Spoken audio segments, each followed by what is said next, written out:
今天我们要聊一个让人起鸡皮疙瘩的生命大秘密。老一辈常讲一句俗语，人怕正月死，更怕正月生。很多年轻人听了后翻白眼说，尼斯啊，这不是迷信吗？我告诉你们，大错特错。这不仅不是迷信，里面还藏着极深的奥秘。好，我们先来讲上半句。为什么古人说人怕正月死？各位，正月是什么时候？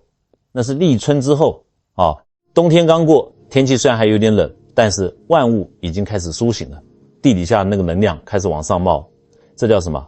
这叫阳气回升。对于那些七老八十，身体本来就有很多慢性病，比较虚弱的老人家来说，他的身体是什么状态？就像是一台开了很多年的破旧老爷车，里面的零件老化生锈了，管线也脆了。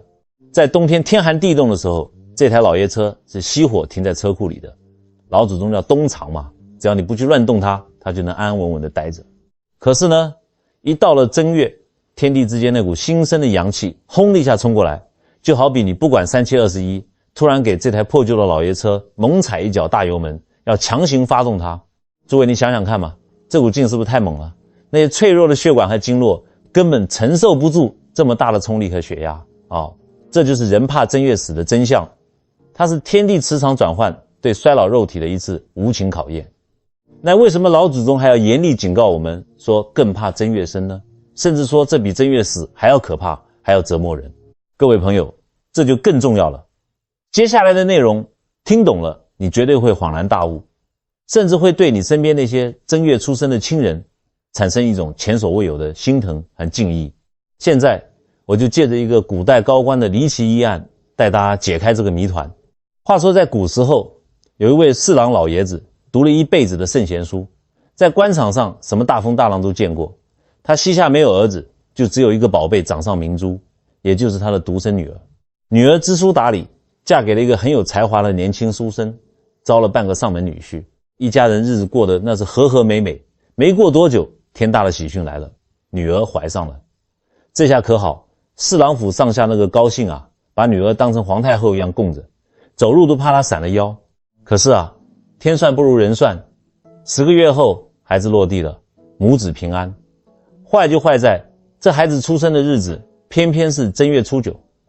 台湾人都知道正月初9是什么日子，天公生啊，那是阳气最鼎盛的一天。这下子城里那些没事干的三姑六婆左邻右舍就开始嚼舌根了，他们在背后指指点点，碎碎念。哎呀，你听说了吗？侍郎家生了个正月的男娃，这正月出生的孩子那是寅吃卯粮，生下来就是来败家的，来讨债的。这种孩子命最硬，刑克6轻，以后这家怕是没好日子过咯。大家要知道，这些闲言碎语就像是一把把看不见的毒刀子，直接扎在了刚生产完的女儿心上。各位长辈，你们从中医的角度想一想，刚生完孩子的产妇身体是处于什么状态？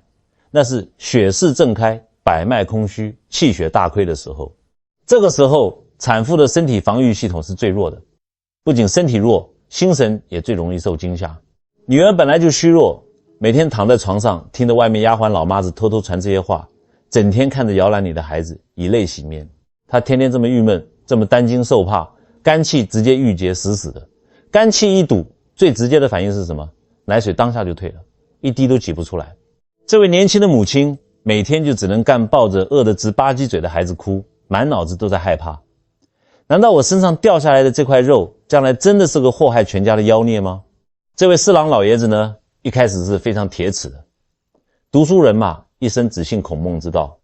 他把拐杖在地上拄得震天响，大骂那些下人，都给我闭嘴，别听那些长舌妇瞎说。我们读书人讲的是浩然正气，哪有什么克不克的无稽之谈。但是诸位，事情慢慢的变得让人毛骨悚然了，连这位铁齿的老爷子心里都开始发毛了。为什么？因为这孩子太不对劲了。大家带过孙子的都知道，正常的刚满月的小婴儿是什么样？那是纯阳之体，饿了就哇哇大哭，声音洪亮，尿了就不耐烦的乱蹬腿，那是生命力旺盛的表现，那是阳气在正常的宣泄。可是侍郎家这个外孙呢，太安静了，安静的就像个假人，他不哭也不闹，哪怕是饿肚子了，尿布湿透了，冰凉冰凉的，他也只是睁着一双大眼睛，静静地躺在那看着大人。那双眼睛乌溜溜的，深不见底。有那么一天傍晚，四郎老爷子把外孙抱到怀里，想逗逗他，结果这小婴儿伸出软绵绵的小手，一把就抓住了老爷子下巴上的白胡子。老爷子刚想咧嘴笑，一低头，突然他跟这孩子的眼神对上了。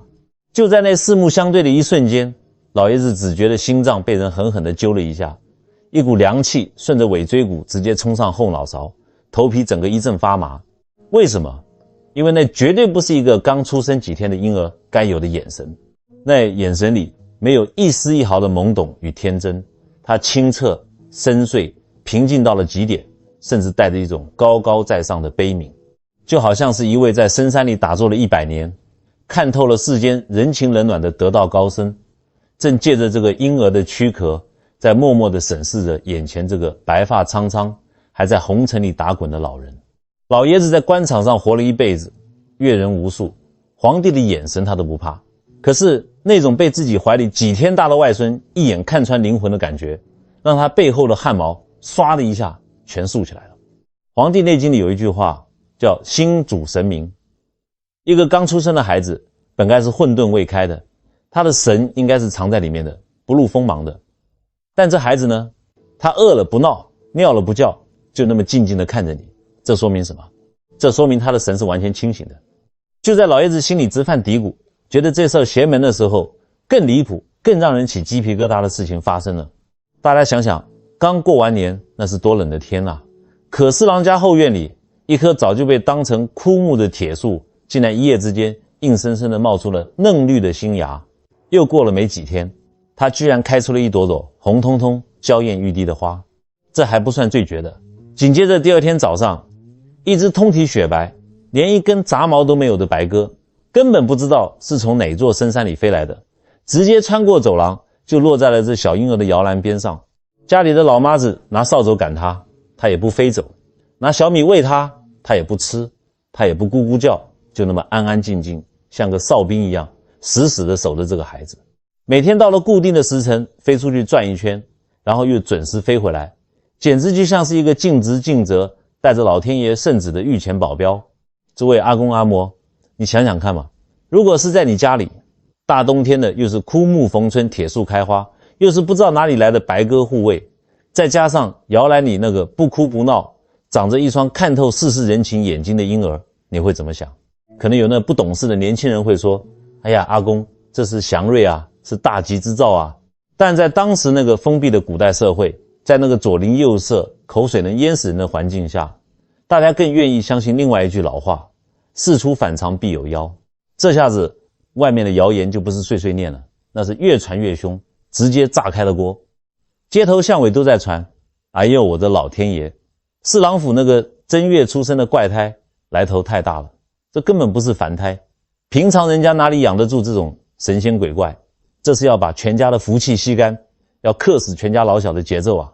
四郎老爷子把自己关在书房里，也开始怀疑自己信了一辈子的孔孟之道。难道民间那句人怕正月死，更怕正月生，真的是某种极其古老极其狠毒的诅咒？为了救自己那快要崩溃的女儿，也为了弄清楚这个亲骨肉外孙到底是福还是祸，这位倔强了一辈子的老官僚做了一个极其疯狂的决定。他下令锁死大门，谢绝所有访客。他决定翻遍所有的古籍，哪怕是拼了这条老命，也一定要揭开这个骇人听闻的谜底。四郎老爷子是个狠角色啊，在昏暗的藏书楼里，他不吃不喝，翻书翻到手指头都流血了。最后在第5天的深夜，他看到一本破破烂烂的书里记载了一位云游风生留下的改语：正月乃天地之门户，阴阳之枢纽，此时降生者非凡俗之辈，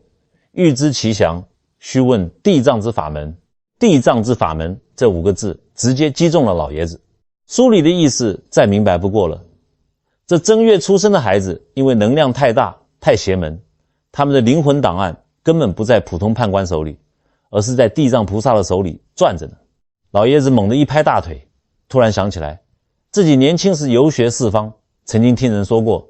在百里之外那座终年积雪的深山里，有一座极其隐秘的地藏古刹，那里的僧人世世代代不跟外界来往，苦修地藏法门。据说只要他们睁开眼，就能看透人的前世今生、生死因果。为了救外孙和女儿，这位60多岁的礼部侍郎脱下了那身象征着荣华富贵的丝绸官服，换上了粗布麻衣和一双最简陋的草鞋，要去当面问问菩萨，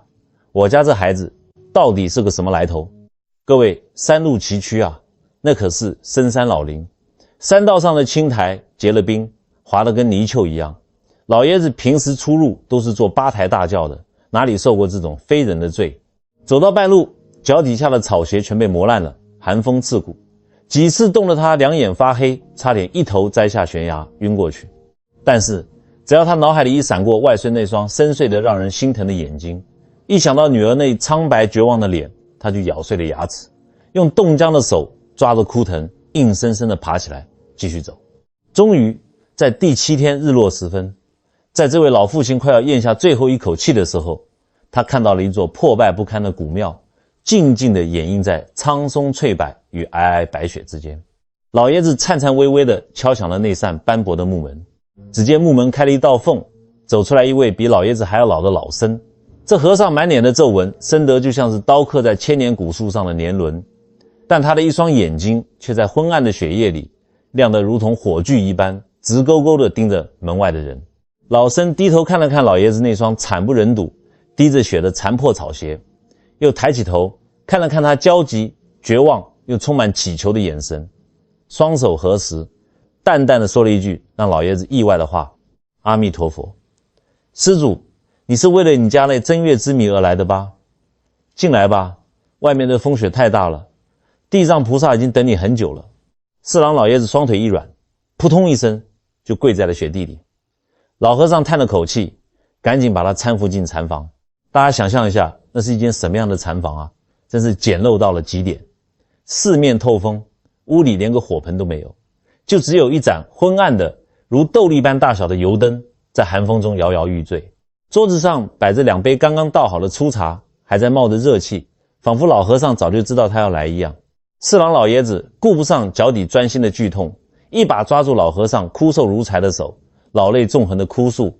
大师救命啊，我那可怜的女儿快不行了，我那外孙到底是个什么妖孽托生的啊？外面都说正月生人是来克死全家来讨债的，求大师指点迷津。老和尚端起那杯粗茶递给心急如焚的侍郎，用极其平缓却能穿透人心的声音缓缓开口了：阿弥陀佛。施主啊，世人愚昧，怕正月生，是因为他们只看到了表象的凶，却不懂背后的因。老和尚指着门外呼啸的风雪说：正月是什么时候？是阴阳恶气转换最剧烈的时候，就像天地之间那道厚重无比的生门刚刚被撬开的一条缝。你要知道，赶在这个时候，也是能在这个时候顶着天地间最狂暴的罡风挤进来的灵魂，绝不是随随便便来这世上吃喝玩乐享清福的凡夫俗子。他们冒着魂飞魄散的风险挤进来，大多带着极其明确、极其沉重的目的。老和尚竖起一根干枯的手指，眼神变得无比悲悯，说出了这正月生人的第一种真相。这第一种，幽冥界称之为代偿之魂。代偿，侍郎愣住了，代谁偿还？偿还什么？老和尚说，这种孩子前世欠下了极其沉重的重债。诸位，这债未必是欠的钱，可能是前世辜负了别人的情债，可能是谋财害命的命债，也可能是对某个家族有着深深的亏欠。本来按照因果律，他们死后是该堕入恶道去受苦的，但是地藏王菩萨大慈大悲，看他们临终前生出了一念极其真诚的悔过之心，就大开方便之门，给了他们一个戴罪立功、重修转世的机会。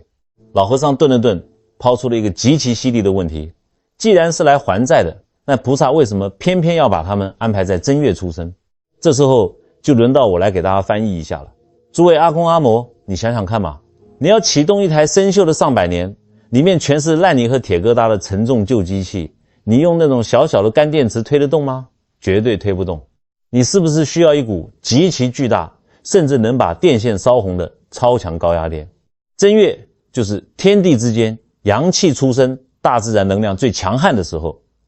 这些背负着如山一般沉重业力的灵魂，他们太重了，重到普通月份的能量根本拖不住他们投胎，他们必须借着正月这股下山猛虎一般的初春生发之气，才能把那个沉重的旧账本给顶起来，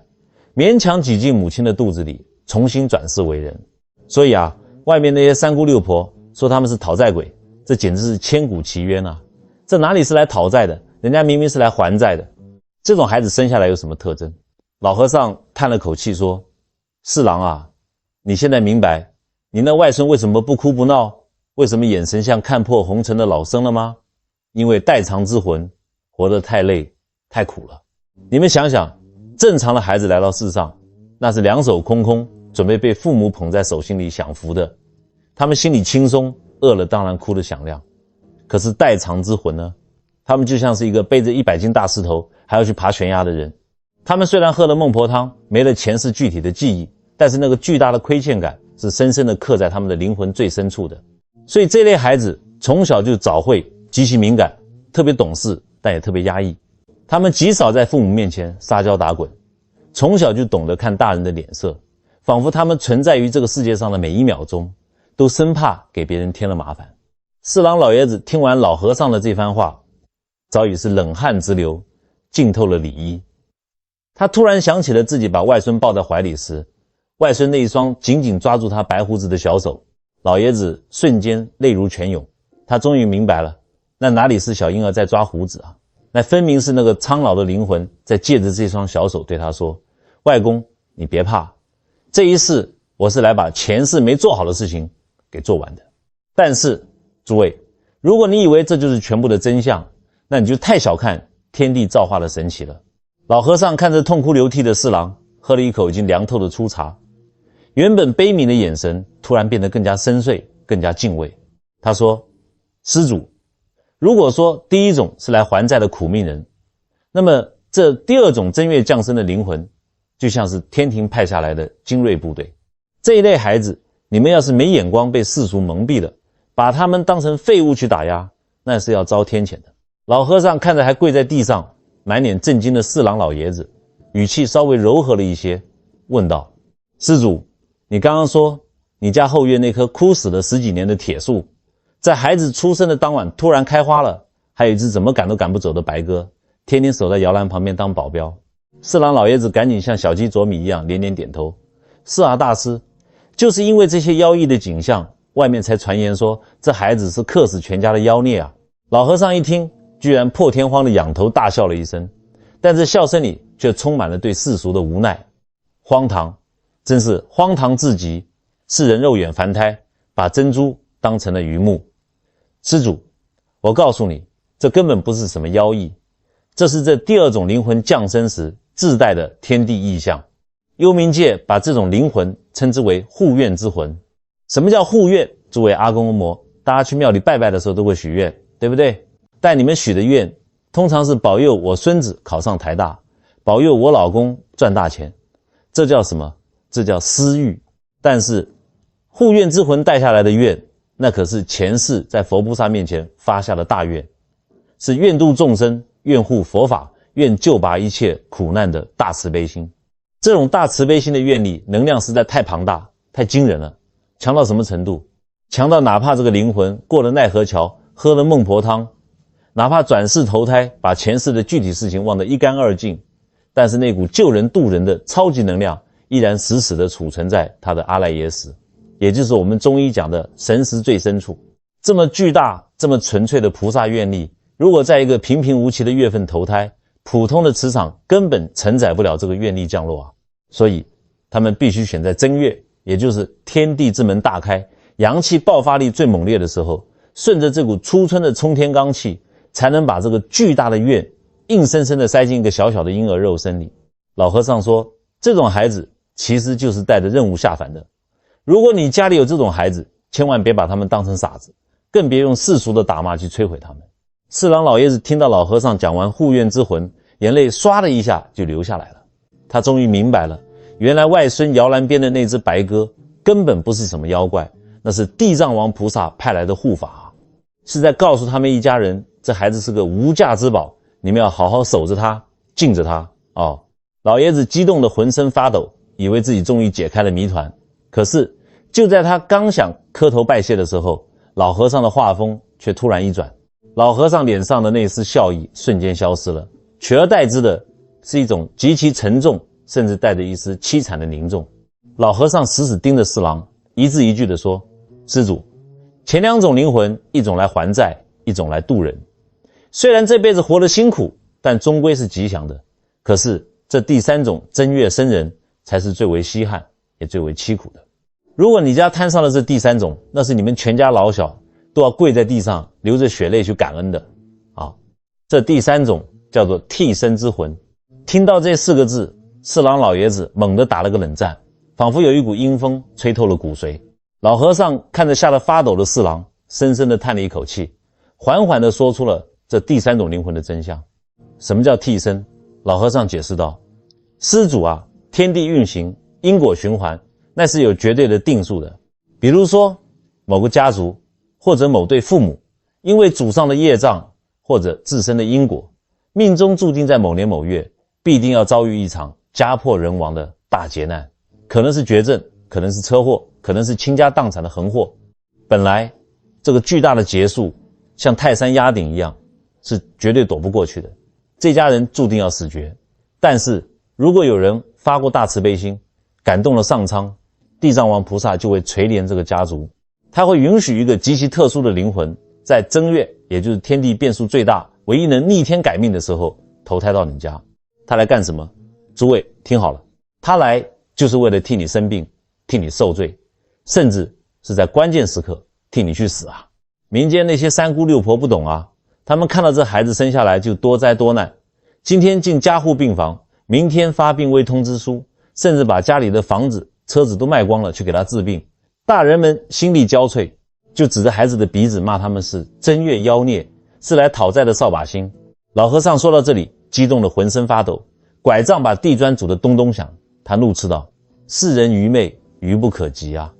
这哪里是妖孽，这分明是老天爷派来用自己的血肉之躯护你们全家周全的挡箭牌啊！诸位，大家可能觉得玄乎，来，我用最简单的物理学给你们破译这个玄学。你们家里的总电箱大家都有概念吧？外面如果突然打雷，或者有一股极其可怕的10000伏特高压电顺着电线猛冲进你家，如果不切断这股电流，你家里的电视机、冰箱、冷气机，甚至整栋房子，是不是瞬间全都要烧毁起火？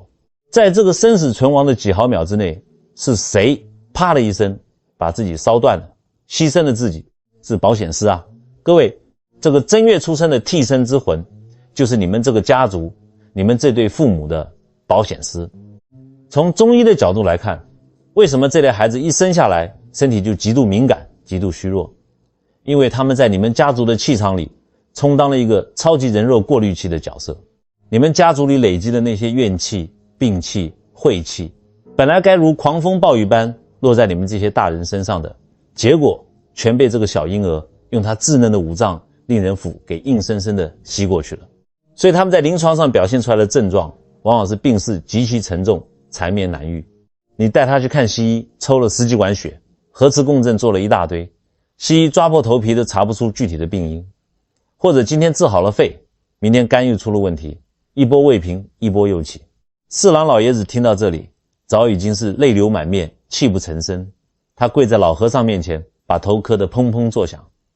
他终于明白了民间那句更怕正月生的真正含义。原来老祖宗怕的根本不是这个孩子，老祖宗怕的是世人这双不识货的肉眼，怕世人用怨恨还冷漠的毒箭，把这些原本来报恩来给家族挡灾的小天使活生生的给推向了万劫不复的深渊啊！老和尚看着痛哭的四郎，最后双手合十，说了一句定海神针般的话：施主，你外孙到底是哪一种？我想你心里已经有数了。既然他选在正月顶着罡风来了，那就是你们家生生世世的缘分。不管是还债、护院还是替身，只要你们做家人的懂得怎么去养，这正月生人不仅不会克亲，反而必成大器。老和尚的一番话不仅解开了四郎的心结，也给我们现代人留下了极其宝贵的智慧。讲到这里，故事听得大家心里酸酸的，对不对？但是各位阿公阿嬷，既然老和尚说了只要懂得养就能救他们的命，成大器，那么如果你家里真的有这种正月出生的，或者是那种总是3天2头往医院跑的孩子，到底该怎么在生活中去照顾他们？老和尚当时给了四郎老爷子一套心法，今天我就结合我的经验，把它翻译成我们现代人一听就懂，在家里马上就能执行的3个保命的锦囊妙计。在讲这3招之前，我必须先狠狠地纠正大家一个极其致命的错误观念。很多长辈，尤其是阿嬷，看到孙子身体弱，哎呦那个心疼啊，去中药房抓什么高丽参，去买什么顶级的燕窝，冬虫夏草，天天炖了往孩子嘴里硬塞，大错特错，简直是糊涂透顶。正月生的孩子，或者说体弱的孩子，他们的身体特点是什么？是阳气嫩，那股生命力就像是初春刚冒出来的一丁点小火苗。你往这么弱的小火苗上面突然扔下去一捆湿漉漉的极其厚重的粗柴火，你以为能把火烧旺吗？不仅烧不旺，反而噗的一声直接把最后一点火苗给压死闷灭了。所以养这类灵魂极重肉体极弱的孩子，核心绝对不是补，就只有2个字：护养。好，我们来讲第一招。第一招，吃对东西绝对护住后天之本。我们中医讲，脾胃是人的后天之本。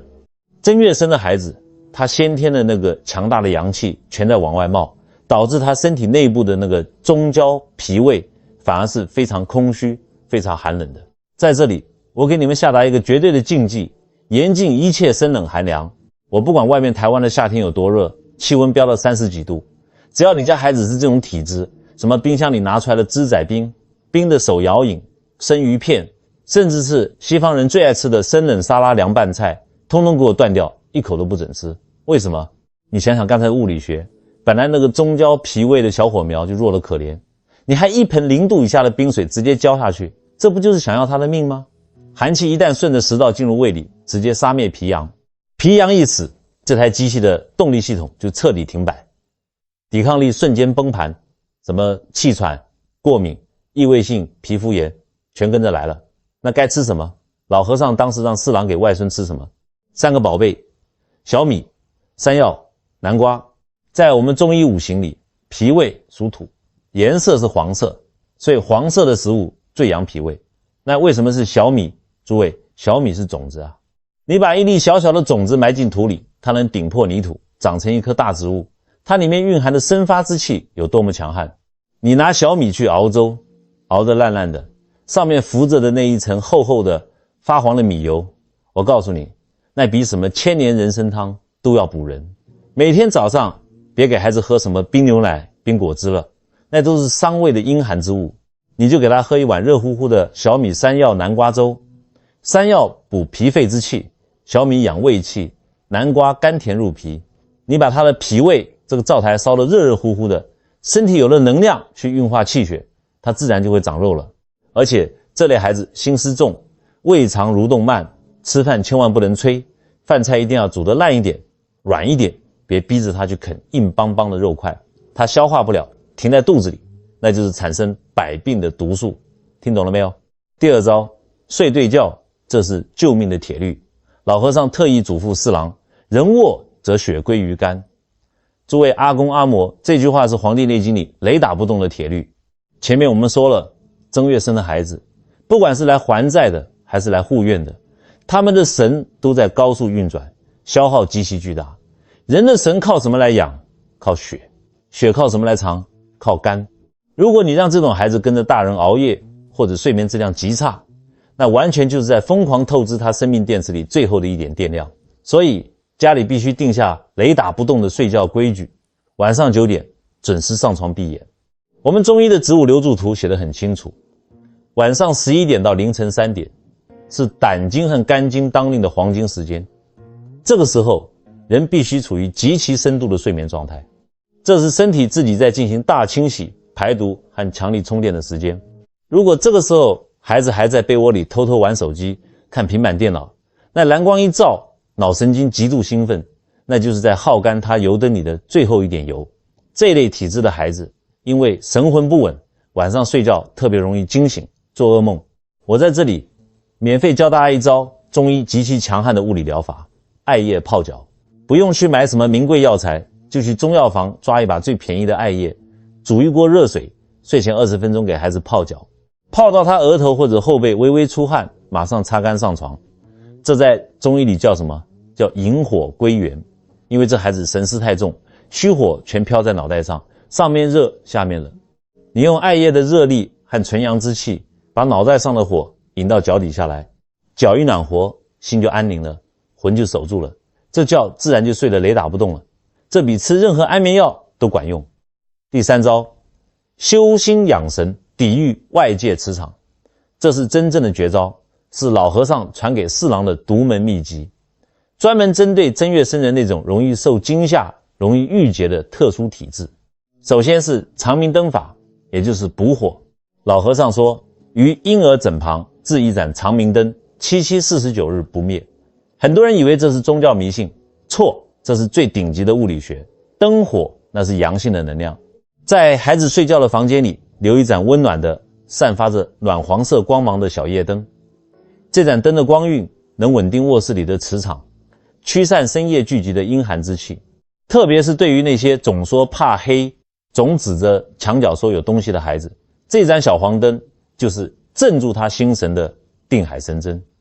其次是念诵的力量，也就是声音的物理共振。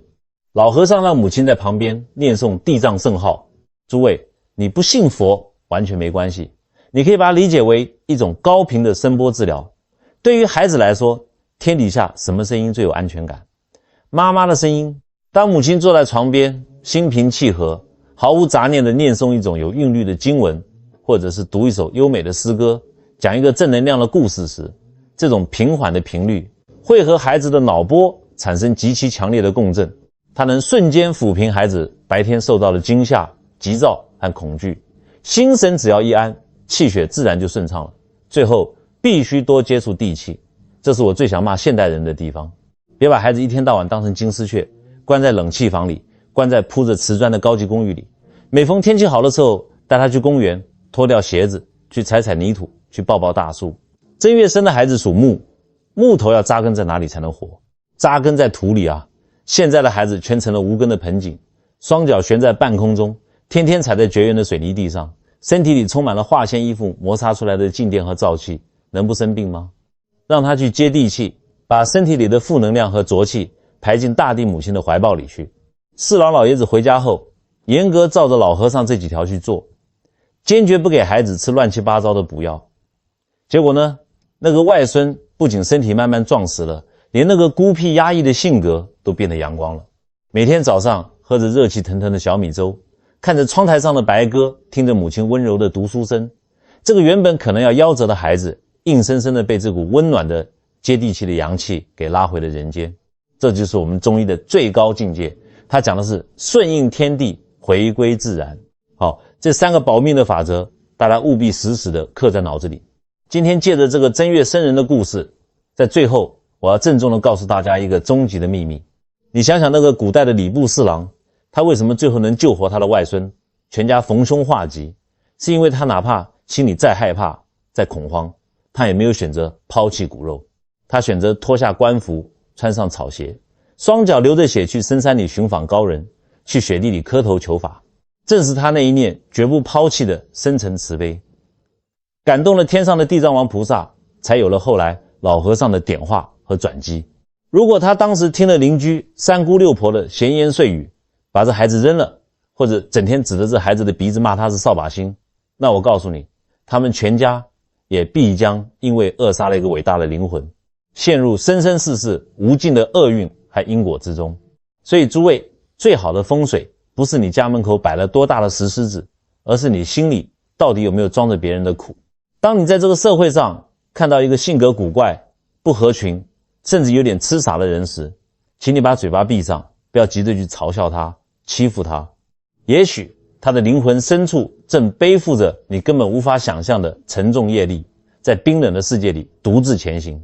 当你看到一个久病不愈、面黄肌瘦的孩子时，不要嫌弃他，不要觉得晦气。也许他正是一个伟大的替身，正在默默地替整个家族，甚至替这个世间的某些罪恶承担着常人难以忍受的苦难。请记住我今天送给你们的这句话：一念慈悲即是天堂，一念刻薄即是地狱。你的心有多善，你的风水就有多大。最后，我要跟诸位阿公阿嬷所有的朋友们做个约定，这个世界上还有多少无知的父母，因为不懂这个玄机，正在对着自己正月出生体弱多病的孩子唉声叹气，发愁抱怨。还有多少人因为听信了那句更怕正月生的谗言，正在把家里来挡灾的恩人当成了不共戴天的仇人。我请大家在下方的留言区郑重地留下4个字：善待生命，或者